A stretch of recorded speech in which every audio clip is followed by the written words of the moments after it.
La justicia decide llevar a juicio al hermano del presidente Sánchez y la respuesta del gobierno siempre es la misma. Lawfare, persecución judicial, jueces con intereses partidistas. El día antes ocurre lo mismo con el novio de la presidenta madrileña. ¿Y qué dice Ayuso y su jefe de gabinete? Exactamente lo mismo, que detrás hay intereses, que se trata de un ataque político. Dos partidos que se acusan a diario de todo, que presumen de no parecerse en nada y que sin embargo reaccionan de forma idéntica, con el mismo argumentario cuando un caso judicial les salpica.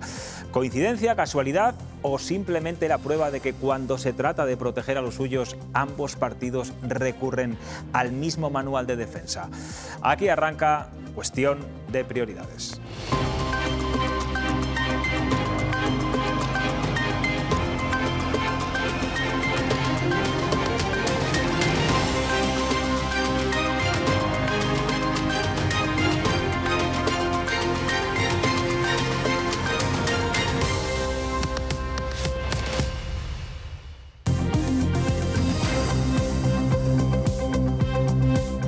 ¿Qué tal están? Buenas noches. En Castilla y León la precampaña ya ha arrancado, aunque quedan todavía 6 meses para ir a las urnas. Con la fecha electoral marcada en el calendario para el 15 de marzo y con la incógnita del candidato del PSOE ya despejada, bueno, el clima político se empieza a calentar por momentos. Lo hemos visto hoy en el Pleno de las Cortes Regionales. El debate de la oposición se ha reducido a 3 frentes que se van a convertir en el ruido de fondo hasta las votaciones.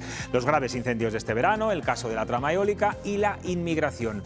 Bueno, con estos ingredientes la actualidad política en la comunidad se mueve ya en clave electoral. Reproches, promesas y un largo camino de desgaste mutuo hasta que los ciudadanos decidan en marzo quién gobierna. Medio año en el que los políticos de uno y otro bando, bueno, pues deberían seguir planteando soluciones a los problemas y no solo pensar en réditos electorales, pero para ellos la cuenta atrás ya ha comenzado.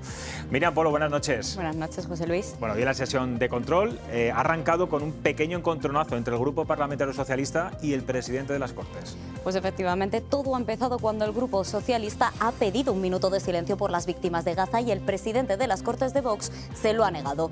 Aún así se ha celebrado, aunque solo se han puesto de pie los socialistas y el Grupo Mixto. Así ha sido.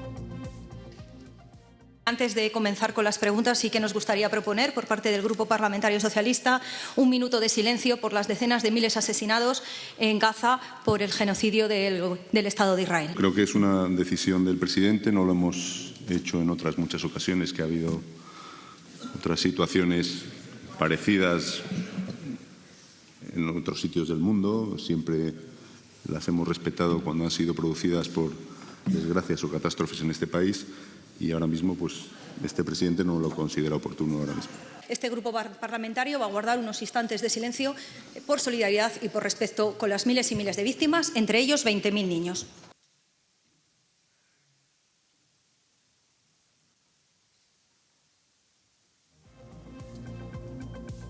Después de este momento, el Pleno se ha retomado y la socialista Patricia Gómez ha querido responsabilizar también al presidente de la Junta de la trama eólica y de otros casos también de corrupción que afectan al Partido Popular. Mañueco le ha recordado que ni él ni su gobierno tienen nada que ver con este asunto que actualmente se está judicializando. Señor Alfonso Fernández Mañueco, ¿qué valoración hace de la mayor trama de corrupción de Castilla y León, conocida como la trama eólica? Tengo plena confianza en la justicia. Tengo plena confianza en los jueces, máximo respeto al proceso judicial. Son ustedes los que no confían en la justicia, no confían en los jueces y no respetan el proceso judicial. Por eso atacan a los jueces y a la justicia. Cuando en esta comunidad los empresarios denunciaban las prácticas mafiosas de la Consejería de Economía y llegándose a conocer a esta comunidad con el sobrenombre de Sicilia y León, ¿dónde estaba usted, señor Mañueco? Hablan de hechos de hace casi 20 años. Pero ustedes saben, todos ustedes saben, que ni yo ni ningún miembro de mi gobierno, tenemos nada que ver. ¿Sabe qué? Que los castellanos y leoneses se merecen algo mucho mejor que usted y el 15 de marzo lo van a tener. Paren ya de extender la tinta de calamar para ocultar la corrupción que rodea a Sánchez en el gobierno, en el partido y en su entorno familiar. También en esta sesión de control se han formulado muchas preguntas sobre incendios, pero Vox, como siempre, ha centrado el tiro en los inmigrantes. Mañueco insiste en que hay mucha cercanía entre el partido de Abascal y el Partido Socialista.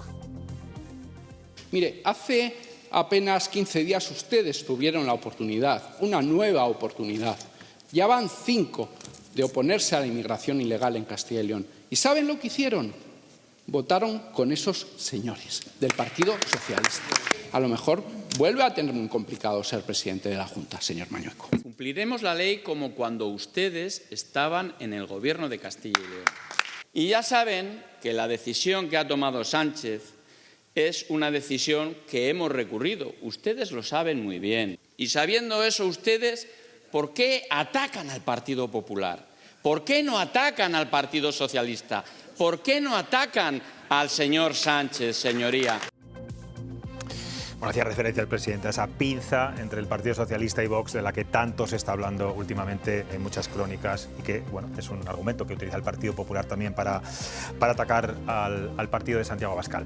Bueno, vamos a analizar este tema y muchos más que nos quedan por delante, una larga noche con nuestros contertulios de esta noche. Tengo aquí a mi izquierda a periodistas y a mi derecha a expolíticos, cada uno de un partido. Aquí siempre intentamos que todo sea muy ecuánime. En el caso de los expolíticos. Claro. No, ya tenía yo que matizar. Óscar Gálvez, Laura Ríos, ¿cómo estáis? Buenas noches. Buenas noches, José Luis. Y a mi derecha tenemos una nueva incorporación a esta mesa de análisis de cuestión de prioridades. Él es Emilio Álvarez, él lo ha sido casi todo en el Partido Socialista, senador, diputado, alcalde de Tordesillas, subdelegado del Gobierno. Te ha faltado ser procurador de las Cortes. Yo no sé por qué. No te han propuesto nunca, no querías el Parlamento autonómico. No me lo han propuesto, no. Bueno, pues nada, bienvenido a este programa, Emilio. Muchas gracias. María José Algairo, buenas noches. Hola, buenas noches. Bueno, venga, vamos a empezar por ese minuto de silencio, improvisado, que luego finalmente se ha celebrado, pero que el presidente de las Cortes, no quería que se celebrara. Venga, Emilio, empiezo contigo para que te estrenes. ¿Debería Carlos Pollán, presidente de las Cortes, haber dicho, bueno, pues sí, venga, vamos a hacer un minuto de silencio? Evidentemente, la prerrogativa es de él, eso no se lo puede negar nadie. O sea, el reglamento establece que sea él el que lo decida. A mí me parece que es totalmente incomprensible que en una situación como la que estamos viviendo, viendo lo que está ocurriendo en Gaza, pues el presidente de las Cortes de Castilla y León, que se supone que representa a todos los ciudadanos de Castilla y León, no solamente a su partido, porque me parece que es un cargo mucho más institucional que cualquier otro, que no haya cedido a esa petición para guardar un minuto de silencio, como se puede guardar un minuto de silencio por infinidad de situaciones que puede haber que nos repugnan a todos y que vemos que es intolerable que esté ocurriendo. No lo entiendo porque me parece que era una cosa muy simple haber aceptado ese minuto de silencio, como de hecho se ha hecho. María José. Bueno, yo pienso que los minutos de silencio están bien cuando se producen situaciones como estas que se está produciendo, pero yo las tendería. O sea, ahora mismo en el mundo estamos hablando solo de Gaza y no estamos hablando, o se nos ha olvidado ya un poco, quizás porque ha pasado tiempo, el atentado que precisamente se cometió contra Israel, pero hoy mismo está bombardeando en Rusia, Ucrania, ahora mismo. Entonces pienso que de hacer un minuto de silencio habría que hacerlo con carácter general. El Partido Popular, en algo parecido o similar, igual ha ocurrido en el Parlamento Nacional, en el Congreso de los Diputados. Ahí sí que ha habido un minuto de silencio, respaldado también por el Partido Popular, pero precisamente los populares decían esto, que esto no se hizo por las víctimas que causó la organización terrorista de Hamás el fatídico 7 de octubre de 2023 y pedían que se sea ecuánime también en ese sentido, ¿no? Cuando es para unos y para otros. ¿Cómo lo veis, Óscar? Lo que pasa es que la diferencia con lo de Madrid es que ha partido de la Cámara. O sea, ahí no es Vox el que controla la Cámara Parlamentaria de Madrid y de esa manera estaba prácticamente asegurado el minuto de silencio al que se ha sumado el propio Partido Popular con el matiz de que también le hubiera gustado que fuera por las víctimas de los secuestrados, a las víctimas de Hamás, pero se ha sumado. Lo que no podía hacer el Partido Popular era sumarse a ese minuto raro de silencio que ha habido en las Cortes de Castilla y León, porque no era un minuto de silencio, digamos, de alguna manera oficial. Era un minuto, unos segundos de silencio después de que el presidente de las Cortes negara. Yo no sé, en estos casos lo petición. desconozco. Si el Grupo Parlamentario Socialista, si a lo mejor lo hubiera trasladado al presidente de las Cortes antes, y lo hubiera una petición pactado oficial, previamente con el Grupo Popular, por ejemplo, que no creo que hubiera tenido ningún problema en haber aceptado sumarse a ese minuto de silencio de una manera formal, como han hecho también los compañeros del Partido Popular de Madrid. En cualquier caso...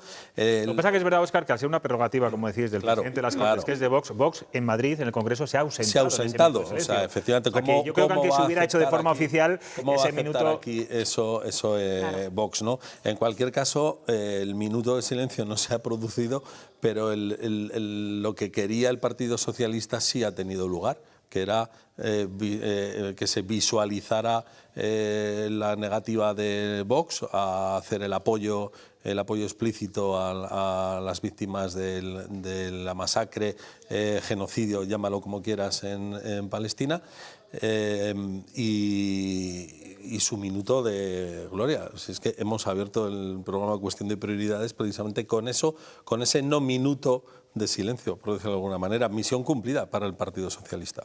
Laura, bueno, el Partido Popular se ha hecho el minuto de silencio, pero se han quedado sentados, no se han levantado. Sí, es que no cabía que el Partido Popular se levantara a una iniciativa que ya no era una cuestión respaldada por la Cámara, era del Partido Socialista. Pero sobre todo porque el Partido Socialista no tenía ningún interés en que allí se viera una imagen de unidad, porque al Partido Socialista lo que le interesa con este conflicto es polarizar una vez más, y esa es la imagen que se ha visto, una imagen de división en el Parlamento, porque ya al margen de que Vox hubiera o no hubiera accedido, el Partido Socialista ha estudiado muy bien esta maniobra política, esta estrategia, y lo que ha hecho es organizar muy bien un minuto de silencio improvisado, que cuando se le llama minuto improvisado me hace gracia que se juegue con el lenguaje, porque no es improvisado, está muy programado, muy estudiado y forma parte de la estrategia de dividir, de polarizar y de, sobre todo, que si no te pones de pie en este minuto de silencio es que estás, como dijo el procurador de Podemos, que estás apoyando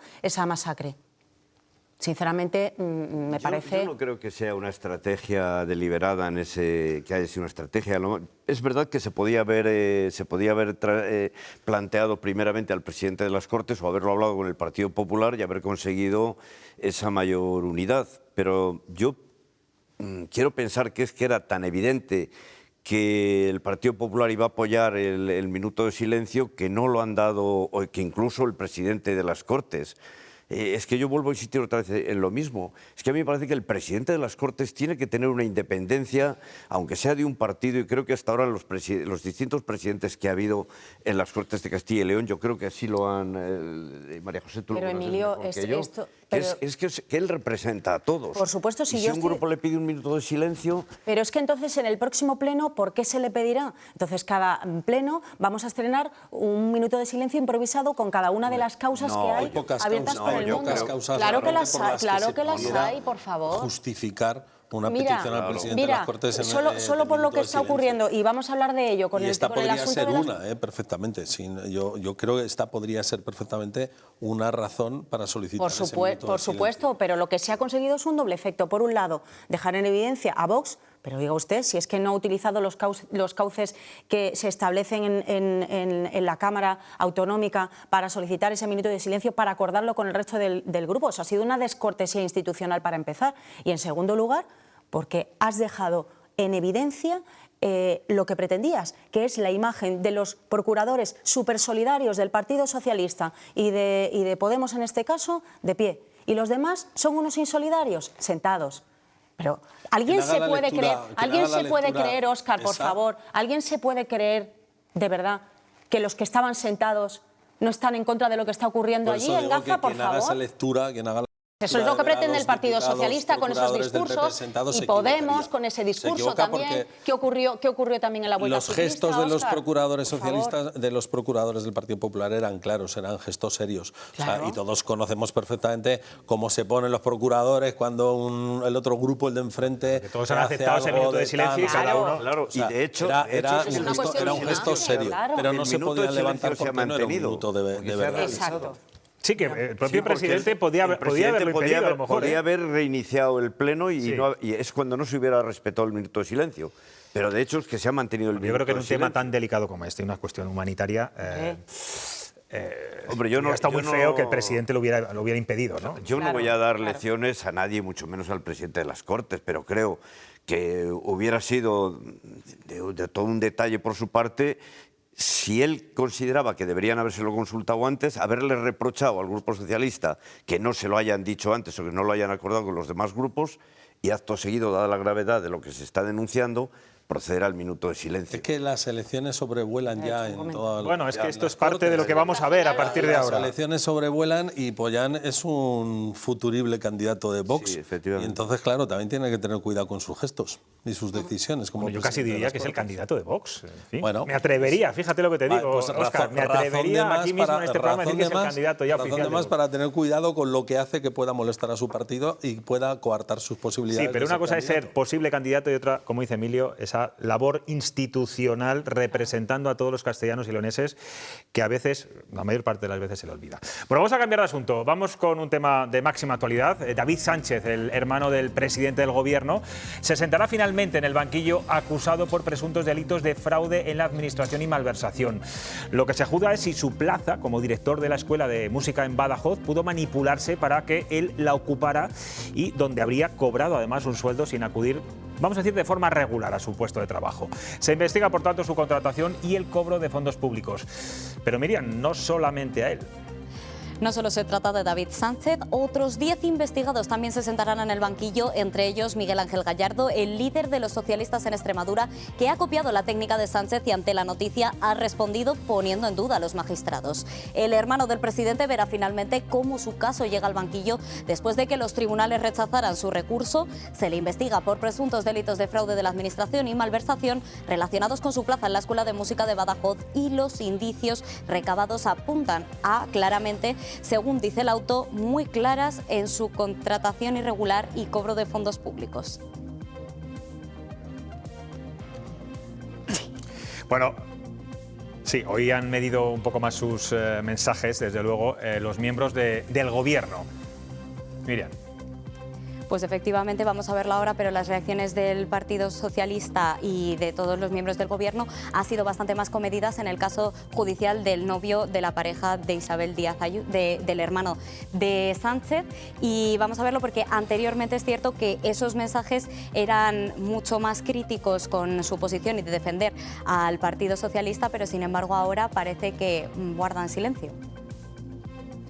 Máximo respeto a las decisiones judiciales, también les diré toda la confianza y esperanza de que la verdad se abra camino y ponga las cosas en su sitio. Curiosa, ¿no? Cuando se produce, una vez más, cuando hay alguien del Partido Popular en apuros, sale alguien a encausar en base a bulos a alguien del Partido Socialista, ¿no? Me parece ridículo. Bueno, le parece ridículo a la diputada de Sumar. Bueno, pues algo parecido opina Isabel Díaz Ayuso a lo que hemos escuchado de Patxi López sobre el juicio oral abierto contra su novio por 6 delitos fiscales. Es curioso que tiren del mismo argumentario unos y otros. Y es que Ayuso insiste en que los hechos imputados a su pareja son anteriores a su relación y critica que la atención mediática se centre en su vida privada. Señala que las filtraciones y la cobertura del caso buscan dañar su imagen y no duda en comparar la situación con el hermano de Sánchez. Cuando ayer conocimos la decisión de esta jueza, que es transitoria, ¿no? Sí que pensé qué viene a continuación en el entorno de Sánchez. Solamente pensé qué es lo que va a ocurrir a continuación en el entorno personal y político del presidente. Y mira, hoy tenemos ya el procesamiento de su hermano.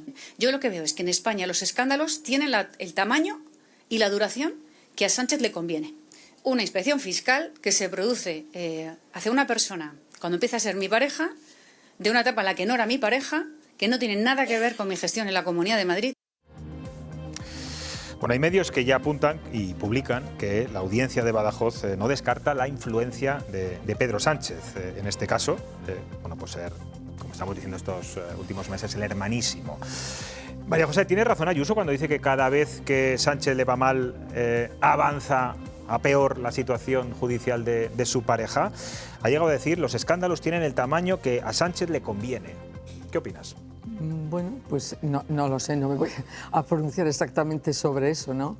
La verdad es que resulta penoso cuando vemos cada día una situación de estas características, ayer del novio de Isabel Díaz Ayuso y hoy del hermano del presidente Sánchez. Pero yo creo, sin embargo, que los dos casos son distintos. O sea, aquí lo que sí creo es que se está tratando de igualar ante la gente, ante los ciudadanos, el que todos los políticos son iguales, todas las situaciones son iguales. Y yo creo que no todos los políticos son iguales. Yo no voy a dar aquí una clase de derecho y, desde luego, sí que creo en la justicia. Pero, evidentemente, en el supuesto, visto así, desde fuera, del hermano de Pedro Sánchez, y además lo acabas de decir tú, que en el auto parece que se desliza que esa plaza se obtuvo precisamente porque era el hermano de Pedro Sánchez. En el supuesto del novio de Isabel Díaz Ayuso... Es verdad, María José, perdona que te interrumpa, que en ese momento no era ni presidente del Gobierno ni siquiera secretario general del Partido Socialista. Estaba en ese tránsito, eso es lo que dice la Fiscalía, en ese momento de cambio, ¿no? Ese es el argumento justamente de la Fiscalía. De la Fiscalía de la Audiencia, ese es el argumento que utilizan, que dicen, vamos, que la Sala, desde luego, no está de acuerdo con ello, pero es que es curioso que la Fiscalía utilice ese argumento frente a los argumentos que utiliza la Fiscalía en el supuesto de González Amador. Es decir, no tiene nada que ver la actuación de un modo en un proceso o en el otro si uno se lee un poco el auto. Pero si la Fiscalía es objetiva, nos tiene que representar no, y defender a todos. No, pero la Fiscalía ya sabemos, eso lo dice el presidente del Gobierno, no lo digo yo, que la Fiscalía depende del Gobierno, lo dice él, no lo digo yo. Pero vamos, en el supuesto de González Amador si llega a ser un delito fiscal, que yo no lo sé, lo que está ahí en juego son una serie de facturas que si son falsas o no lo son, eso es un delito absolutamente como personal, vamos a decirlo así. Es decir, ahí eso puede ser un señor que cometa un delito, pero no es un caso de corrupción. Es decir, ese delito no se comete porque haya sido o porque sea la pareja de Isabel Díaz Ayuso, que no sé si lo era en ese momento o no, pero da lo mismo. Es decir, aunque lo fuese, aunque la acabase de conocer en ese momento, eso es un delito que hace una persona individualmente, como hay muchos ciudadanos en España que lo hacen. Y eso no es un caso de corrupción en relación con el Gobierno y con lo que estamos hablando de corrupción y lo que estamos viendo en los últimos tiempos. Emilio, ¿tú crees que es un error, como dice María José, que políticos y los propios periodistas pongamos al mismo nivel al novio de Ayuso y al hermano de Sánchez? Es verdad que al hermano de Sánchez se le acusa de ocupar una plaza por enchufe y de no trabajar en una institución pública como es la Diputación de Badajoz. Y en el caso del señor Amador, nada tiene que ver con la actividad pública o política de la presidenta de la Comunidad de Madrid.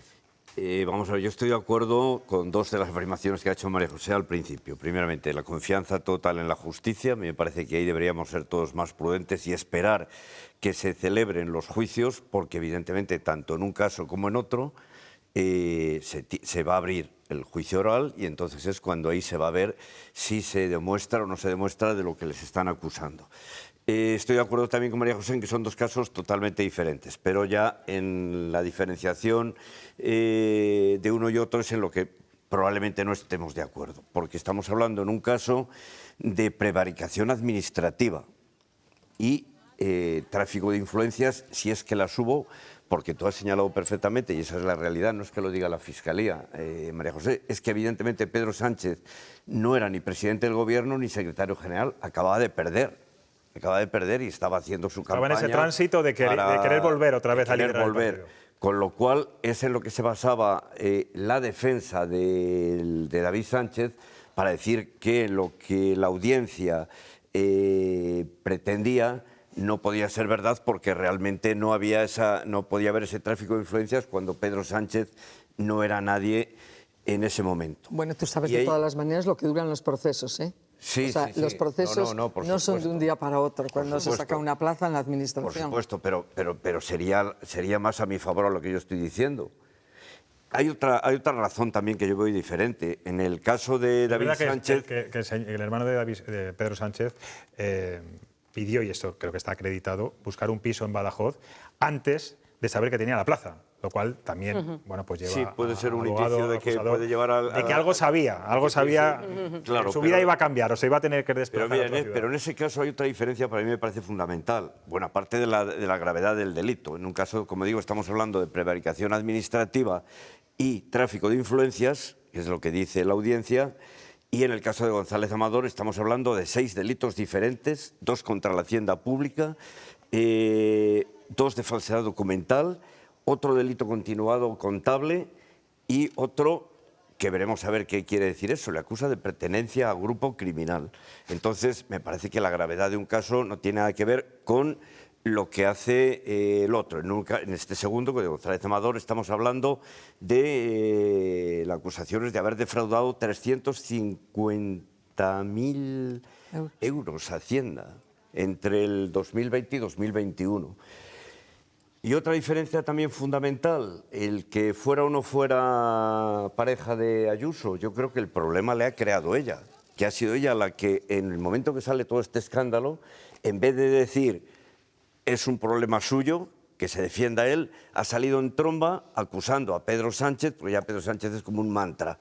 Es decir, todo lo que ocurre es Pedro Sánchez. Pero quizás yo no tengo ningún interés en defender a Isabel Díaz Ayuso, pero quizás porque no todos los ciudadanos que cometen un delito fiscal o que están, más que cometen un delito fiscal, que eso todavía no se sabe, que están en negociaciones con la Fiscalía, no sale publicado al día siguiente en los periódicos todo.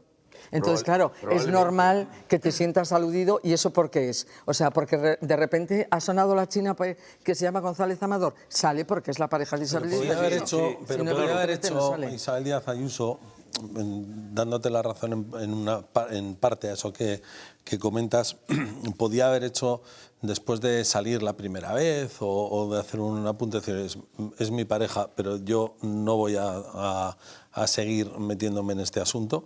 En lugar de haber hecho eso, lo que hizo fue seguir metiendo más y más, metiéndose más y más y más en el asunto, porque le gusta. O sea, realmente es que le gusta meterse en... Bueno, no creo que le guste que a su novio, a su pareja... No me refiero a que le guste, no digo que le guste, en la guerra política. Que le guste, sino en la guerra política. Es verdad que había mucha presión. A Díaz Ayuso le encanta el cuerpo a cuerpo político. Entonces, los casos son totalmente diferentes, son dos juicios, 2 procedimientos por causas distintas. A mí lo que sí que me está sorprendiendo es que Isabel Díaz Ayuso haya terminado cayendo en lo mismo de lo que estaba acusando al Partido Socialista hasta ayer. A mí eso es lo que más me sorprende de lo de hoy, sinceramente. O sea, tú comentabas antes que si era coincidencia o casualidad. Pues yo creo que ni es coincidencia ni es casualidad. En general es desvergüenza de los políticos cuando se ven ante este tipo de circunstancias. Isabel Díaz Ayuso ha estado jugando hasta ahora un papel que te podrá gustar o te podrá gustar menos. Lo de Ayuso dice que Moncloa usa a su novio para tapar lo suyo, pues ahora se puede decir perfectamente que Ayuso usa lo de Moncloa para tapar lo suyo también. O sea, se podría decir, y hoy se puede decir incluso con más razón, porque acaba de incluso decir jueza transitoria, que casi hasta parece hasta como un cierto punto despectivo, ¿no? O sea, creo que hoy Isabel Díaz Ayuso... transitoria, no es la definitiva. Bueno, pero no sé si se denomina así. Pero es la jueza. Sí, pero es el tono. Es la jueza. El tono empleado es la jueza. Ese tono jueza transitoria tiene un punto despectivo que creo que hoy Isabel Díaz Ayuso ha perdido parte del argumentario que había estado utilizando hasta antes de ayer, con más o con menos razón, pero lo ha estado perdiendo. Sí, lo que ocurre siempre, cuando un partido tiene que hablar de la corrupción del contrario, es corrupción, es lo peor. Ahora, si tiene que hablar de la suya, hay lawfare, los abogados. ¿Qué tiempos aquellos, Emilio y María José, donde los políticos respetabais las decisiones judiciales? No hace tanto de eso, ¿eh? No, claro que no. No, eso yo creo que nadie puede ponerlo en duda, de que realmente estamos en una situación, desde mi punto de vista, muy grave en el sentido de lo que ocurre con la justicia.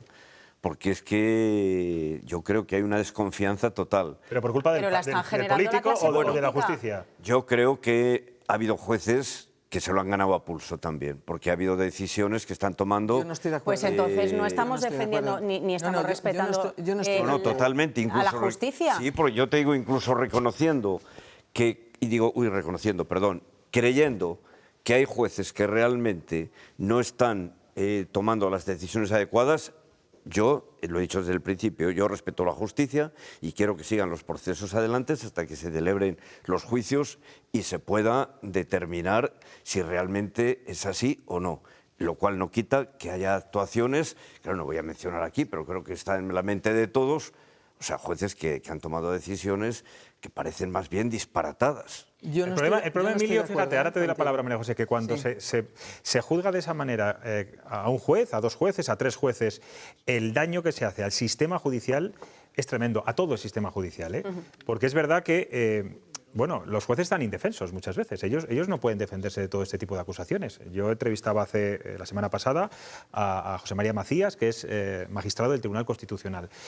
Y él decía, y él un poco hacía ese alegato, es que estamos en una indefensión de que nos están dando por todas partes y nosotros, por ser quienes somos y porque tenemos que ser neutrales, no podemos salir ni a defendernos públicamente, ni siquiera en los propios tribunales, que bueno, eso hay que tenerlo en cuenta. Y creo que ese daño al Poder Judicial se le hace con esas críticas, aunque sean puntuales, lo que pasa es que cada vez son más continuas, fundamentalmente por parte del Gobierno. Yo estoy de acuerdo con lo que tú estás diciendo. Es decir, a mí me parece que lo que no se puede es criticar constantemente la actuación de los jueces. Esto no significa que un juez no pueda confundirse en un momento determinado. Puede, pero eso no da pie para que lo critiques en el momento... Y que se valore esa sentencia también. Que en el momento en que dice algo o actúa del modo que no te gusta a ti, entonces es que ese juez no tiene estas ideas o no tiene otras, partiendo de la base de que además en los procedimientos judiciales tú tienes los recursos y después no son los jueces individualmente, sino que es una sala donde ya hay más personas, es decir, que no es solamente el criterio de uno. Pero es que no puede ser, porque lo que estamos haciendo es justamente lo que tú acabas de decir, es decir, se está desprestigiando la justicia y en el momento en que se desprestigie la justicia se acaba el Estado de Derecho, pero no solo con las críticas y con las normas que se quieren llevar a cabo, porque la modificación que se quiere hacer en relación con lo que es la justicia, de pasar la instrucción a la Fiscalía con la que está cayendo del fiscal general y querer mantener el que se quite la instrucción de los jueces y que se pase a la Fiscalía, la acusación particular tampoco lo puede hacer, vamos, es que es un constreñimiento absoluto y total. Pero eso ocurre porque la clase política está contaminando a la justicia. Su objetivo, y lo hemos visto también en esta legislatura, con toda la artillería pesada del Gobierno, es desacreditar al Poder Judicial y sobre todo querer controlarlo, porque lo hemos visto en muchos movimientos políticos de este Gobierno. Y en este caso que comentabais antes, los dos casos, la pareja de Ayuso, el hermano del presidente, aquí yo sí que veo una similitud. Y es que a la justicia no le ha temblado el pulso. Ha sentado a uno de un lado y a otro del otro en el banquillo. Están los dos sentados por causas completamente diferentes. Pero efectivamente, y vamos a dejar actuar a los jueces. Pero están ahí. Vamos a dejar que el proceso judicial continúe adelante. Pero en este caso, tanto uno como otro. Ya está. Es la única similitud que hay en estos dos casos. En cualquier caso, sobre la credibilidad en el sistema judicial, el Poder Judicial, yo creo que mi pensamiento, y quizá no se entienda bien lo que voy a decir, es que yo creo que incluso el Poder Judicial hace poco por querer ser creíble, porque todos sabemos de antemano, periodistas, políticos, cómo va a ser el resultado de una votación del Consejo General del Poder Judicial, del Supremo, del Constitucional, antes de que vean y resuelvan un asunto. O sea, lo que quiere decir que sabemos perfectamente qué va a votar cada juez.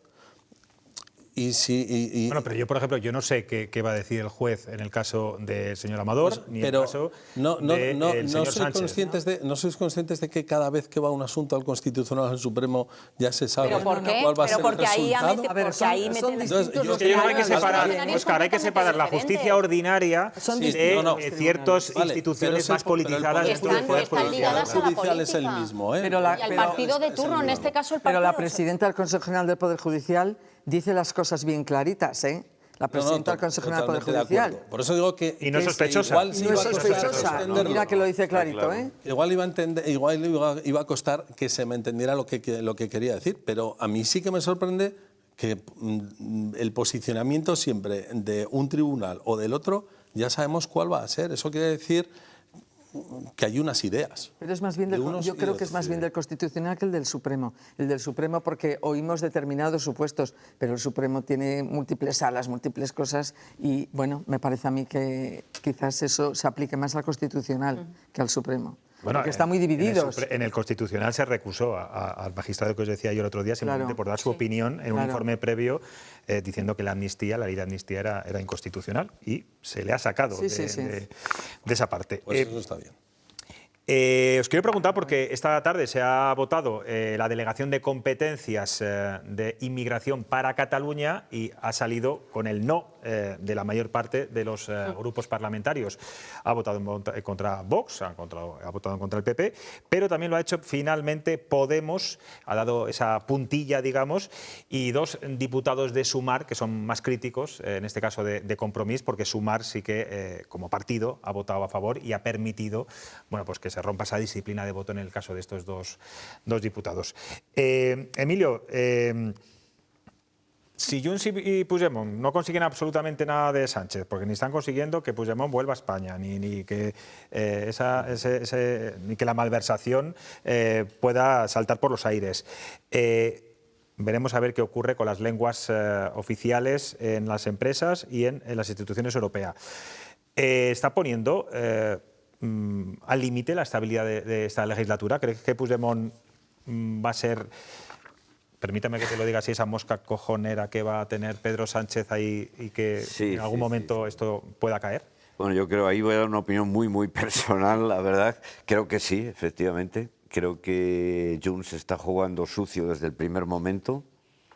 Está intentando obtener una serie de beneficios a cambio del apoyo al gobierno y de lo que en un primer momento se vio como pues algo positivo, porque era bueno, pues que grupos diferentes, de distintas ideologías incluso, se ponen de acuerdo para sacar adelante un gobierno y en beneficio, digamos, tanto de Cataluña como del resto del país. Lo que se está viendo ahora mismo es que Junts, en el momento en que no saca lo que ellos quieren, y lo que no les da igual que lo haya conseguido Esquerra, les da igual que lo haya conseguido los comunes, le da igual quien sea. Lo que ellos quieren, si no lo sacan adelante, van a poner yo creo que sí que van a poner un problema para que continúe la legislatura. ¿Y hasta qué punto tu partido puede producirle un desgaste? Hemos visto muchas cesiones desde que se creó esta legislatura Frankenstein, muchísimas, en fin, desde el primer momento.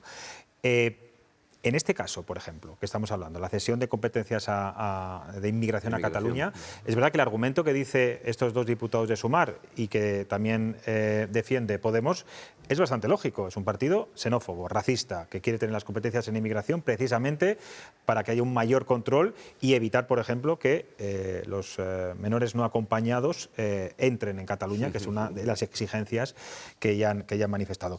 Todo esto, un partido como el Partido Socialista, ¿cómo puede tragar con tanto? Bueno, no es que se pueda tragar. Yo creo que lo que el Partido Socialista está haciendo es intentar mantener la estabilidad del gobierno. Porque eso ha dado, yo creo que ha habido pruebas suficientes de que ha sido muy positivo en muchos aspectos. En materia social, en materia económica. Eso no puede ser a cualquier precio. Claro, llega un momento en que no puede ser a cualquier precio. Yo lo de la ruptura de hoy, ya se venía hablando de ello. Yo entiendo perfectamente la postura de los que han votado en contra, porque la verdad es que es una petición pues de decir, bueno, vamos a ir cada vez a más, cada vez a más. Yo creo que se veía venir que iba a ocurrir una cosa. Si hubieras sido diputado, como fuiste en el Congreso de los Diputados por el Partido Socialista, ¿qué hubieras votado? Hubiera votado. Yo he sido siempre muy disciplinado. Yo cuando estaba en el partido, para mí la disciplina de voto es muy importante, porque creo que si no es imposible funcionar. Es verdad que hay cosas que yo he votado cosas en el Congreso que no me gustaron. Y lo he manifestado en las reuniones de grupo, que no estaba de acuerdo, pero al final he mantenido la disciplina de grupo. Eso es así, no lo puedo negar, porque cualquiera que vea las actas pues lo puede ver. Es decir, yo hubiera votado que sí, pero evidentemente hubiera hecho todos los reparos posibles antes para intentar que no se llevara a cabo esta situación. María José, ¿tú has llegado a ser procuradora? Bueno, yo era procuradora porque era por el hecho de ser consejera. Vale. Yo no participé nunca presentándome en las elecciones. Votabas igualmente, ¿no? No votabas, claro. No votaba, precisamente. Vale, te iba a preguntar si te has tenido que comer también muchos sapos a la hora de votar. No pero votaba. En tu caso no. Yo me he comido pocos sapos, prácticamente ninguno. Bueno, hay que comerse sapos en la vida. Sí, pero nosotros también, ¿verdad? Los periodistas. Escucha, pero no a esos a los que tú te estás refiriendo, yo no. No. He tenido suerte. Y no. Bueno, ¿a quién tiene que temer más en estos momentos Pedro Sánchez para que la legislatura no se caiga, no se venga abajo, no se derrumbe? ¿A Podemos, que estamos viendo que es últimamente el más crítico dentro de esa formación de izquierdas que hay en el actual gobierno, o a Junts per Catalunya? Bueno, a Junts, mientras que le sigan concediendo cosas, Junts le seguirá apoyando. Esto no ha salido hoy porque no lo ha votado Podemos, pero por el Partido Socialista por supuesto que hubiera salido, es evidente. Entonces, bueno, en la medida en la que los socios de su gobierno le sigan apoyando, el Partido Socialista, Pedro Sánchez, el gobierno, seguirá cediendo todo lo que le pida Junts, porque lo importante no es la estabilidad del gobierno, lo importante es es la estabilidad del gobierno, no la estabilidad del gobierno de cara a las actuaciones que benefician a los españoles, es la estabilidad del gobierno per se, es decir, para seguir donde se está. En nombre de la estabilidad hago esto. Sí, sí, claro. Sí, pero me permitís un matiz. Sí. Gracias a esa estabilidad, por ahora todos los españoles hemos salido beneficiados. Bueno, no, yo estoy en absoluto desacuerdo contigo. No estamos hablando de... Estabas diciendo antes, esto se hace por mantener la estabilidad del gobierno. Yo lo cambiaría por esto se hace por sobrevivir, porque es lo que está haciendo desde que se constituyó el actual gobierno. Sobrevivir, aceptar, ser chantajeado. Y al final no es que... Cuando tú cedes, un segundito, Óscar, cuando tú cedes no lo haces para el conjunto, lo estás haciendo para un grupo muy minoritario, que además quiere perjudicar al resto, a la mayoría. Y aquí en este caso lo que estamos viendo es, una vez más, la debilidad del gobierno. Preguntabas, ¿tiene miedo? ¿A qué tiene que tener miedo Sánchez? Sánchez no le tiene miedo a nadie, ni a la justicia. Sánchez no le tiene miedo absolutamente a nadie. Si es que lo hemos visto resurgir de las cenizas, es que va a continuar, si es que no va a haber adelanto electoral porque es un superviviente. Yo creo todo lo contrario, que Pedro Sánchez ahora mismo está muy atemorizado y de ahí su aspecto físico a muchas cosas. Hombre, cosas. A sus socios, a su situación personal, a su situación judicial. Pero ¿qué te hace pensar que va a cambiar la situación? Él continúa, él no va a presentar presupuesto. Es la tercera semana consecutiva que le bloquean, que le dan un revolcón parlamentario, porque es que no tiene los apoyos suficientes y porque ahora Podemos le ha hecho a Junts lo que Junts le hizo a Podemos. O sea, es que es así. En que seguirá hasta el 27. Seguirá. Se ha acostumbrado a vivir en el alambre constantemente. Yo creo que se ha acostumbrado, ya lo sabe hacer. Y bueno, pues el otro día me lo tiró Junts, hoy me lo tira Podemos, pues bueno, pues ¿pero quién crees? Mañana ya veremos. Yo quiero concretar la pregunta. ¿Quién crees que es un socio más peligroso? ¿A quién tiene que temer más ahora mismo? Los dos Pedro por Sánchez? Distintas circunstancias. Los Pero dos. si la llave la tiene él para adelantar o no elecciones. Esto no se dinamita si él no convoca elecciones. Es él que tiene la potestad. Puede haber un grupo parlamentario que constantemente esté bloqueando absolutamente todo. Incluso los presupuestos. A ver, es que los presupuestos... Yo me mojo. Están prorrogados ya, José Luis. Yo quería hablar de los presupuestos. Depende de los temas, claro. El que no se tengan presupuestos durante todo este montón de años es aberrante para el país. O sea, es tremendo. Un bloqueo. Porque una cosa es que tú prorrogues los presupuestos un año, porque puede ser que tengas un proyecto o algunos proyectos de 2 años que no se terminan en un año. Castilla y León los tiene prorrogados. Bueno, bien, sí, pero tiene pinta de que no se vayan a aprobar bueno, este porque año, teniendo en cuenta lo que está pasando, pero puedes... Ahora, si tú llevas 3 o 4 años sin presupuestos, es que estás bloqueándolo todo, pero no importa. O sea, quiero decir, al gobierno actual no le importa lo que nos pasa a los españoles, de verdad, no le importa. No, pero ¿cómo no le va a importar? No le importa, Emilio. Yo te digo, si quieres, enumeramos todas las ventajas de que ha supuesto este gobierno para los españoles. Bueno, y me vas a decir a mí si el incremento de las becas, el incremento de las ayudas sociales, el incremento de las pensiones... A ver, tú sabes los presupuestos, escucha, tú y yo hemos estado en unos puestos similares y sabemos los presupuestos del Estado. Cuando yo estaba de delegada del Gobierno, el presupuesto, en parte social, era como el 60 o el 70%. Cuando estabas tú, no creo que fuese mucho mayor en la parte social. O sea, es muy similar.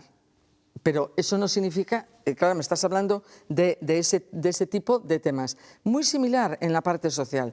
Tanto lo que tú estás diciendo, que puede haber una beca más, no lo sé si hay una beca más o no, pero desde luego, pero también hay muchas becas más y hay un perjuicio y hay una disminución como consecuencia no solo de que no haya presupuestos, sino de toda la situación política que se vive en España, del primer semestre del año 2025, en donde la inversión extranjera en España ha disminuido más de un 60%. ¿Qué significa esto? O sea, porque a lo mejor la gente dice, esto no tiene ninguna importancia. Por supuesto que tiene muchísima importancia, porque esos son puestos de trabajo. Y no son solo puestos de trabajo los de los turistas que vienen, que es verdad que siguen viniendo, es verdad que gastando menos. Pero no todos los puestos de trabajo son hostelería. Pero tenemos más puestos de trabajo que nunca. Tenemos más afiliados a la seguridad social que nunca. No lo sé, no. El paro ha disminuido a unos límites máximos. Entonces, no hagamos nunca presupuestos, porque sin presupuestos funciona el país también. Yo estoy de acuerdo en que hay que hacerlo. Yo creo que las cosas tienen que funcionar. Estoy de acuerdo con María José, que tiene que haber presupuestos. Pero quiero decir habrá presupuestos que no habiéndoles... Volvemos al punto de partida. Habrá presupuestos si Junts quiere. ¿Y eso quién lo permite? ¿Quién mantiene el gobierno? Desde cierta lógica política, yo respondo a la pregunta de José Luis. A quien más teme es a Junts. Esa Puigdemont. ¿Por qué? Pues porque al fin y al cabo, al que en un momento dado mejor le puede ir, aunque le ha salido bastante competencia en Cataluña electoral en este momento. Es que ahora mismo esa es la clave. Alianza Catalana ha pasado de 2 a 19 diputados en la lista de la vanguardia. Eso a Junts le tiene que estar provocando una especie de escalofrío constante que tiene que decir cómo podemos intentar, porque son ultras o de extrema derecha, independentistas, igual que Junts. Tiene que pasar. Algo está pasando en Cataluña. Por ahí. En cierta lógica política hoy, al quien más le interesaría romper es a Junts, porque Junts tiene que recuperar el terreno perdido que va perdiendo en Cataluña. Y Podemos saber que, aunque no forma parte del gobierno, que está fuera del gobierno, sabe que poner fin a la era Sánchez es poner fin a la era a un ciclo de la izquierda gobernando el país. Cuidado que Podemos está ganando enteros, está comiéndose a Sumar y veremos a ver hasta dónde llega la tensión de esa cuerda. 2 y 2 no siempre son 4. Sí, no. Bueno, nos vamos a ir a publicidad, compañeros. A la vuelta vamos a hablar también de las pulseras, la polémica, el escándalo de las pulseras antimaltrato que, como saben, ha tenido muchos fallos durante 8 meses. Enseguida analizamos este asunto de forma pormenorizada. Enseguida volvemos.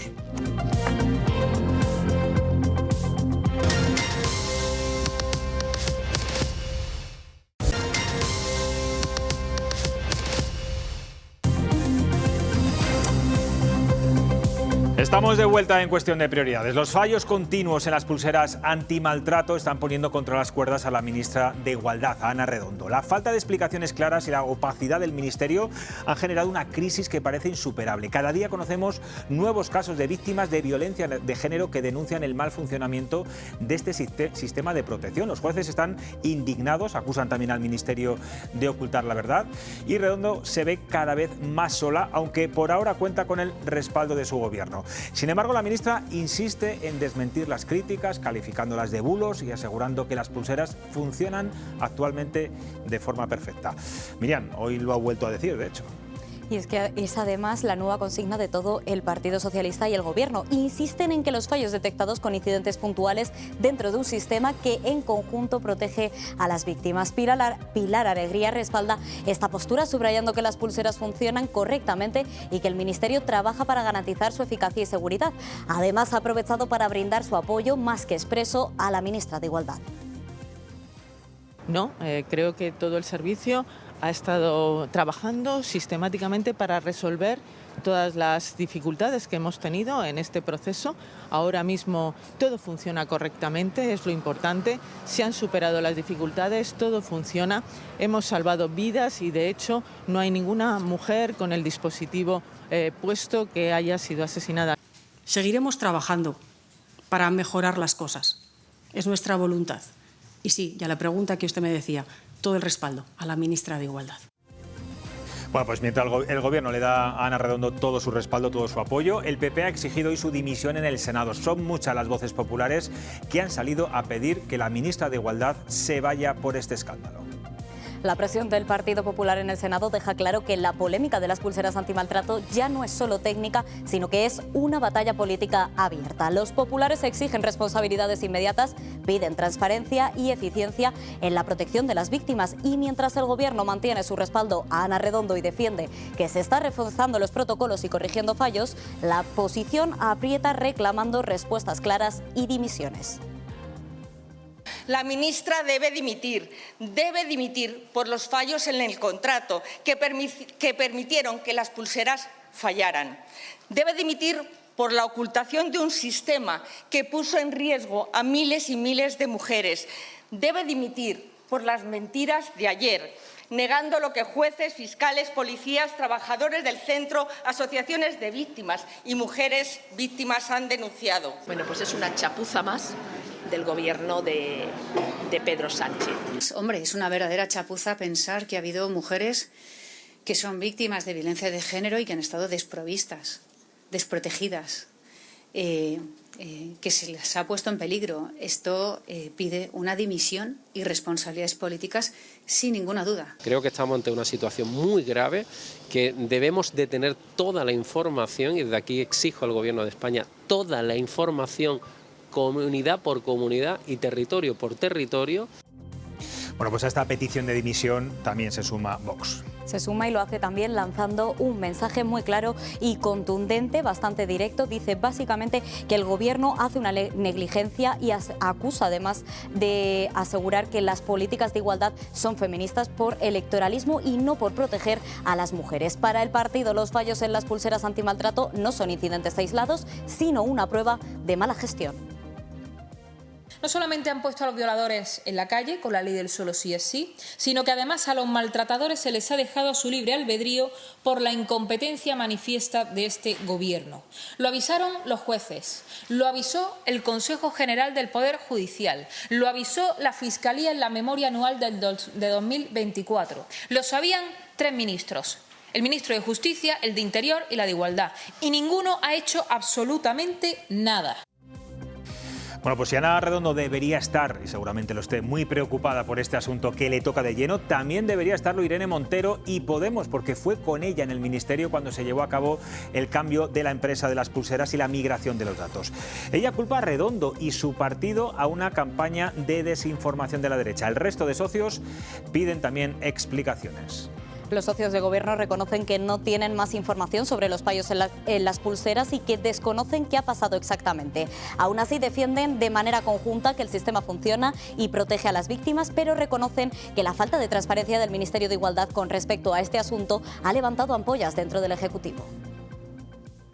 Estamos ante una campaña de desinformación de la derecha política, mediática y judicial. Las pulseras funcionan, que son un dispositivo muy eficaz y que ninguna mujer ha sido asesinada con el dispositivo puesto. Creo que esta cuestión merece que haya una investigación a fondo. Y creo que, por lo tanto, evidentemente hacen falta explicaciones y necesitamos conocer más de quién, cómo y por qué. Nosotros lo que reclamamos es que se asuman responsabilidades políticas. No nos ha gustado cómo el Ministerio de Igualdad ha tratado esta cuestión y la falta de transparencia al respecto. Tomar las medidas una vez saber qué es lo que ha pasado realmente y de que se haga un informe muy exhaustivo de todo.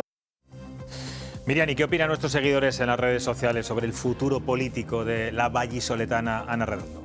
Pues les hemos preguntado si creen que Ana Redondo, la ministra, debe dimitir por los escándalos que se han producido con las pulseras antimaltrato, y lo vamos a ver ahora mismo. Un 93% considera que efectivamente la ministra debe abandonar el Ministerio de Igualdad, frente a ese 7%, solo un 7%, que respalda la posición del Gobierno y dice que Ana Redondo no debería dimitir. Bueno, pues categórico el resultado, desde luego. Ibas a decir pulseras anticorrupción. Estaría muy bien que hubiera pulseras anticorrupción, ¿os imagináis? Sí, pues como bueno, pero cada vez que vas a corromperte, pues tienes un calambrazo o alguien lo detecta. Un chispazo. Eso estaría muy bien. Es curioso, me encanta lo del porcentaje, porque hay una encuesta de Tezanos, también del CIS, que dice que más del 70% no conoce a Ana Redondo.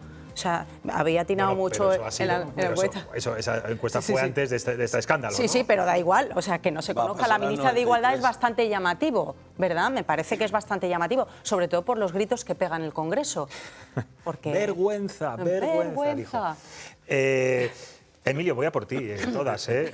Es lo que tiene. La preferencia. Qué debut. Pero es que me parece muy interesante tu opinión. Vamos a ver, no es para... Me sonrío, pero no es para... Conoces a Ana Redondo, entiendo, tienes amistad con ella. Tengo amistad con ella, sé que es una persona de lo más competente que hay y me duele. ¿Y vas a ser objetivo en tu opinión, pese a todo lo que estás contando? Objetivo totalmente. Bueno, objetivo dentro de la objetividad, porque si ellos mismos que están, algunos de los que están en el gobierno han dicho que no tienen todos los datos, pues yo lo único que le pediría a Ana Redondo, efectivamente, es que facilite cuanto antes todos estos datos. Pero de los datos que hay hasta ahora que se conocen, a mí me parece que se está haciendo un escándalo, estoy convencido que es con interés político y que pide la dimisión de alguien.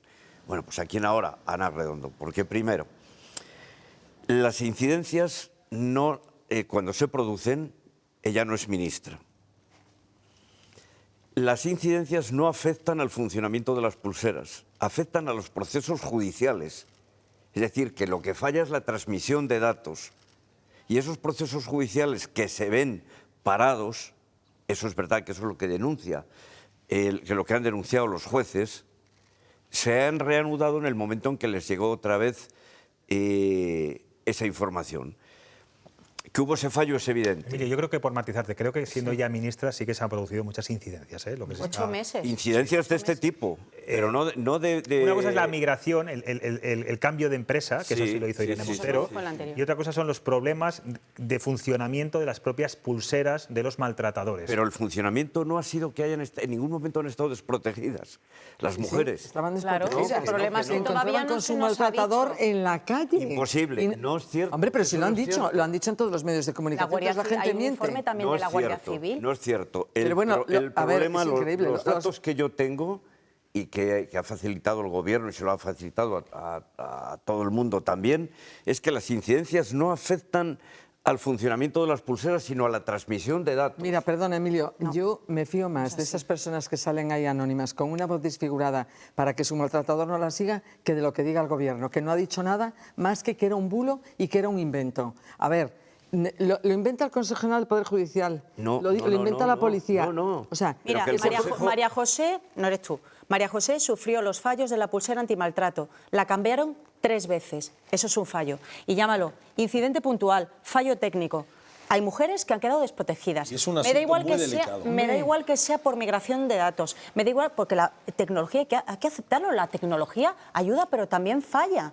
Pero no se puede, pero hay que, sobre todo hay que ser transparente. Yo creo que la dificultad es, es una mala gestión, pero vamos, de libro, porque si a ti te está llegando a diversos ministerios, que organismos, como puede ser la policía, como puede ser el Consejo General del Poder Judicial, como pueden ser denuncias, oye, lo que yo no entiendo es por qué no se han puesto a tono con esto. ¿Ha ocurrido algo mal? Pero que sí que se han corregido. Que ocurra algo mal. Pero por favor, se han corregido ahora mismo, después de que ha salido a la luz. El problema es que no solo ha habido un problema de mala gestión de las incidencias, sino mala gestión de esta crisis, porque llevamos 5 días ¿dónde está el informe? escuchando al gobierno y a la ministra ir saliendo al paso de cada cosa. O sea, eso es una pésima gestión de esta crisis. ¿Por qué? Pues porque no tienen claro realmente cuál es el mensaje que deben transmitir, porque se van atropellando. Claro, o sea, pero la realidad, primero que hacemos les va atropellando. De que no ha resultado asesinada ninguna mujer. Es que tiene a mí me parece un argumento deplorable. Totalmente. Bueno, pero vamos a matizar, María José. Eso se dice porque hay un medio de comunicación que lo ha dicho. Vale. Un medio de comunicación. ¿Qué ha dicho el medio de comunicación? Estos fallos en las pulseras antimaltrato había provocado la muerte, el asesinato de una mujer. Bueno, bien, pues y eso, a ver, pero escucha una cosa. Se ha sumado solo un medio. Vale, pues yo no sé, a ver, pero eso aún así me parece un argumento deplorable, porque esos maltratadores que se encontraron con su víctima, o como decían hoy algunas estos días, que entraban en sus casas, estaban en el portal, no se ha cometido un asesinato, no porque la pulsera, con un solo caso, no porque la pulsera funcionase, sino porque al señor no lo hizo. Pero fijaos, yo coincido con Emilio en que Ana Redondo, bueno, yo creo que tenemos una muy buena imagen como política de ella.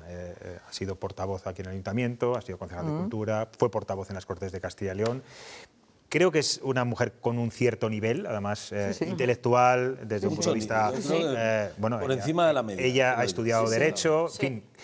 Creo además que es buena comunicadora. Fijaos lo que os digo, que bueno, es una política que llega a la gente. Sí, transmite. Lo ha hecho tan rematadamente mal, lo está haciendo tan rematadamente mal, Emilio, que yo creo que le ha superado este asunto, y yo sinceramente no la reconozco viendo ese canutazo que iba ahí por el pasillo, caminando, saliendo del Congreso de los Diputados, diciendo lo mismo. Bulos, mentiras, todos mentimos. Pero es que eso, vamos a ver, eso ya no es Ana Redondo, es la ministra de Igualdad, sí. Es el gobierno. No es Ana Redondo, es que es... ¿Tú crees que está obligada por el gobierno a decir esto? Por supuesto, pero si están repitiendo exactamente lo mismo, todos, o sea, hemos escuchado ya a 4 ministras hoy decir exactamente lo mismo. Empezamos con la negación, luego con la evasión, después minimizar el efecto que supone esto. No. Usted como ministra de Igualdad lo que tiene que hacer es no someterse a la disciplina, en este caso de partido, y que te está diciendo lo que tienes que decir en este caso para que esto no se nos vaya de las manos, sino encargar una investigación, porque se sabía, 3 ministros lo sabían desde hace meses. ¿Por qué esto se advirtió? ¿Por qué se obvió todos estos avisos? Que llegaban desde diferentes puntos. Informe de la Guardia Civil, la justicia, la propia empresa. Pero si es que, ¿por qué se ignoraron esos avisos? ¿Y por qué no se encargó un informe, una investigación ya para determinar cuántas pulseras han fallado? Si hay que volver a revisar esa tecnología, si hay que proteger de otro modo a esas mujeres, porque yo entiendo que esas mujeres están viéndonos ahora, escuchando a la ministra, escuchando al gobierno y escuchando a mujeres diciendo que les ha fallado y les han cambiado la pulsera 3 veces, y yo entiendo que tendrán que estar aterrorizadas. ¿Tú crees que las mujeres víctimas de violencia de género, que sus maltratadores, sus agresores tengan una pulsera puesta en estos momentos, no se sienten tranquilas? Yo sentiría miedo, porque todavía a día de hoy lo único que se dice, no ha fallado desde el principio. Claro. Si ha fallado, si las propias víctimas están diciendo que a una, en caso concreto, una entrevista que hemos tenido en COPE, le cambiaron hasta 3 veces la pulsera, y no le cambias la pulsera por... No, eso es porque falla, y no es una incidencia puntual por una migración, no. Y luego también tiene una consecuencia, porque hay tan poca explicación que no te puedes sentir tranquilo. Yo no sé por qué le cambian, y claro, yo no voy a poner, ni se me ocurre dudar de los testimonios de las propias afectadas. O sea, todo lo contrario, creo que hay que darles credibilidad en lo que dicen. Pues partiendo de eso... Pero si le cambian 3 veces la pulsera, será porque alguien ha detectado que fallaba. Luego se la han cambiado, el problema se ha solucionado. Pero eso se ha conocido a raíz de... Yo creo que hay casos múltiples. Hay mujeres también que dicen que la pulsera le daba la señal de que su agresor estaba cerca y no era así. Hay mujeres que dicen que su agresor se quitaba la pulsera sin ningún problema. Es lo que hay que ver. El problema es que nos faltan datos, nos falta transparencia por parte del Ministerio. Hay que mejorar esa tecnología para seguir protegiendo a las mujeres y para demostrar que el Ministerio de Igualdad es necesario, porque a día de hoy, no lo sé, o sea, yo me pregunto, esto ya tendría que estar con un informe sobre la mesa, detallado, si es de desgranado. Hace tiempo, o sea, si este asunto viene de atrás y ha explotado ahora, estaban muy mal preparados para afrontar la crisis que se les venía encima el día que se conociera. Pero si es que además tendrían que haberlo estudiado previamente, ya terrible, no para que explote, sino para decir, oye, hay un colectivo muy vulnerable que está desprotegido. Vulnerable que todavía lo estamos publica el diario El País.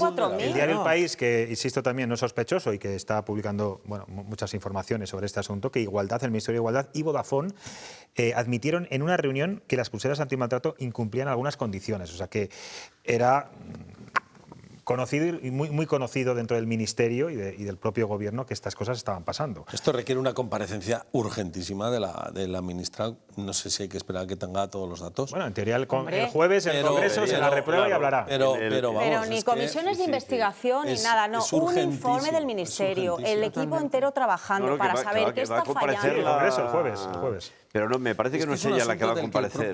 Me parece que es la delegada contra la violencia de género. Podemos, el Gobierno, en definitiva, ha hecho bandera. O sea, es que no se les puede pillar en una de estas a un Gobierno que ha hecho bandera. Es que ya van varias. O sea, quiero decir, empezamos con lo de la ley, luego ahora esto, lo de la ley del sí es sí, y también da igual que venga de Irene Montero o no. Da igual, se les está cayendo el discurso feminista. Se les está cayendo el discurso. Pero ¿qué culpabilidad o qué responsabilidad tiene Irene Montero en todo esto? Que yo creo que también algo de culpa tiene. Vamos a ver. Precisamente por querer abaratar el servicio, por comprar pulseras de menos calidad. Sepamos todos los tiempos, todos los datos de la crisis, vamos a ver a quién le corresponde cada Hombre, yo no sé cómo se hizo el responsabilidad. concurso, pero eso sería un concurso y el hecho de que sea más barato no significaba que tuviera que ser malo obligatoriamente. No. Lo digo por lo de Irene Montero. Claro, no ha Otra sido- cosa no es ha que sido luego por- después, cuando eso empieza a funcionar, tú veas y te lleguen de diversos sitios manifestaciones de que eso no está funcionando. Claro, es que también hay efectivamente una delegada de violencia de género. Es que es muy grave lo que está pasando, porque a mí la verdad es que me disgusta toda esta situación, porque son mujeres muy vulnerables y además, sobre todo, porque todo el mundo se pone la etiqueta de feminista. Irene Montero, la otra, no voy a enumerar todas. Y parece que las feministas estos días? No lo sé, y parece que las personas que no nos colocamos un cartel aquí diciendo todos los hombres son horribles, no sé qué, o no somos feministas, o no defendemos los derechos de las mujeres, o no somos sensibles a las cosas que les pasan a las mujeres, y sobre todo a las mujeres víctimas de maltrato. Y eso no es cierto. Y es que en esto no tiene exclusiva la izquierda, como en todas las cosas sociales, que siempre se piensa que la izquierda es la que tiene la exclusividad. Y eso no es verdad. No, porque se la rogan ellos. Claro. Se la rogan ellos. Porque Claro no es que se sí. la No, roben. porque no se hacen políticas. ¿Quién ha tomado las iniciativas políticas en este sentido? La izquierda, siempre. Perdona, ¿te Cuando referirás habéis hace 100 gobernado. años? Parece ¿Te referirás Vamos a escuchar a Emilio, no Emilio, a todos seguís, que es su parece primer programa. las mujeres, No. parece que las mujeres solo estamos protegidas cuando gobierna el Partido Socialista. Exacto. No, nadie ha pues, dicho. pues Nadie ha sinceramente, hecho eso, pero lo cierto es que las leyes que se han hecho más en favor de la mujer las ha hecho siempre gobiernos de izquierda. Mira, desde el año Bueno, 2018 mira se qué han bien que se lo multiplicado tiene por 2 los preparadísimo. delitos sexuales. 2025 han aumentado un 8%. No han bajado los asesinatos machistas desde que hay un Ministerio de Igualdad. La tasa de paro femenino un 11,6%. No sé. Emilio, rebate con datos. No hace falta. evidentemente, No hace falta. Yo reconozco los logros de verdad y se los atribuyo. Pero también lo que dice María No podemos, José, a ver, que yo no podemos no elegirnos aquí como defensores del feminismo. Por a mí ese supuesto. feminismo Yo no- agresivo e invasivo no me representa. No, y yo no me admito representa. que me Pero yo creo que estáis confundiendo el feminismo, vamos a simplificar, porque aquí como A todo ver. se reduce a la Ya, mínima pero expresión, parece, hombre. el feminismo de Podemos con el feminismo socialista, que No, no, sabemos que no tiene nada mira, que ver y que perdona. están Y incluso... las han tenido. Perdona, están en ahí hay un un encontronazo diario. Perdona, José Luis, yo de verdad no admito que nadie me dé lecciones de feminismo, ni del Partido Socialista ni de otro, porque lo he demostrado a través de mi vida en las diversas situaciones, sin necesidad de ponerme el término de feminista, sin necesidad de ponerme el término de feminista, sino, y la verdad es que también, como en el supuesto anterior, no me he tragado sapos, a mí me han tratado y no me han discriminado nunca por el hecho de ser mujer. Y no gobernaba el Partido Socialista. Bueno, pues esa suerte que has tenido, no Pues pueden sí, decir sí. todo lo mismo. Sí, sí, bueno, bien. Emilio. Mira, a mí me da mucha pena ver a la portavoz de Podemos, o sea, poniendo el grito en el cielo y pidiendo la dimisión de Ana Redondo porque ha fallado una serie de dispositivos, sea como haya sido. Yo digo que con la información que yo tengo nunca han estado las mujeres desprotegidas, que lo que ha fallado ha sido la transmisión de datos que ha afectado a los procesos judiciales, que se han reiniciado en el momento que han vuelto a recuperar esos datos, pero bueno, digo que me da pena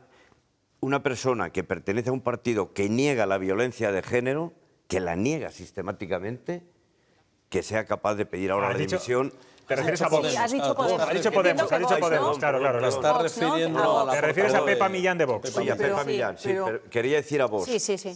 que esta portavoz de Vox, de un partido que niega la violencia de género, venga pidiendo ahora la dimisión de Ana Redondo por este incidente, que yo creo que es grave y que deben dar todo tipo de explicaciones, me parece fuera de lugar. Y añadiendo también otra de las cosas que señalabais de Irene Montero, Podemos. ¿Por qué Irene Montero de Podemos ahora mismo está también en plan crítico contra Ana Redondo? Porque ese era un ministerio estrella de ellos. Claro. Que Pedro Sánchez, cuando hizo la remodelación, les dijo no. O sea, porque estaban creando una serie de problemas con los grupos feministas enormes. Y es cuando Pedro Sánchez reclamó el ministerio para el Partido Socialista, es cuando Podemos se ha echado al monte en este tema. De hecho, Emilio, me consta, le interesa captar el voto femenino. Me consta que Ana Redondo en sus primeros meses ha tenido que organizar todo lo que había ahí dentro. Claro. Hablando del feminismo, intentar apaciguar los ánimos. Problema que ahora, con esta gestión que ha hecho tan pésima y tan nefasta, veremos a ver pero puedes solucionarlo, puedes solventarlo. Investigación, informe sobre la mesa, datos y sobre todo cambio de tecnología. En cualquier caso, como el debate ahora mismo es Ana Redondo, dimisión sí, dimisión no, en tu caso, Emilio, entiendo que consideras que no tiene que dimitir. No, por supuesto, claro que no. Tiene que dar explicaciones. Lo que considero es que tiene que explicar todas las cosas y ponerlas encima de la mesa.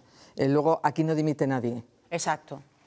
Porque hay otros supuestos en donde lo mismo que le pasa a ella, también tendrían que haber dimitido. Y aquí no dimite nadie. Yo creo que si no da explicaciones, sí debe dimitir.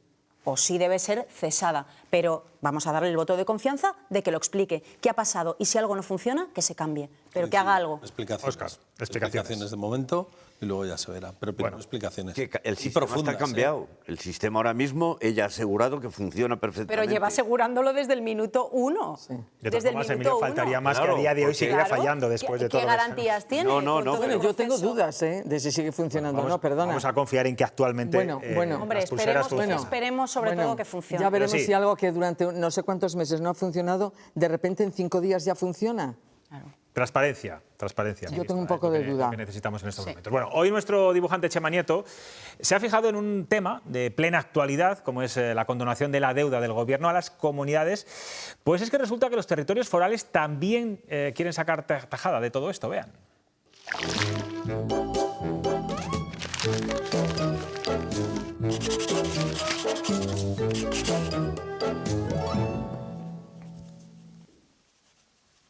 Se observa mejor la vida con una luz encendida.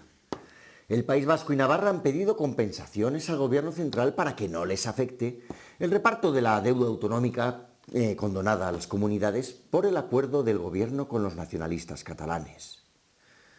Hay que ver qué poca elegancia esta gente, siempre igual con el dinero, que no quiero pagar, que no me afecte. Mira, de verdad, Mira, ¿sabes qué te digo? ¿Qué son? 83.253 millones. Pues mira, esta vez... Mira, aquí tengo un billete de 100.000 millones de euros.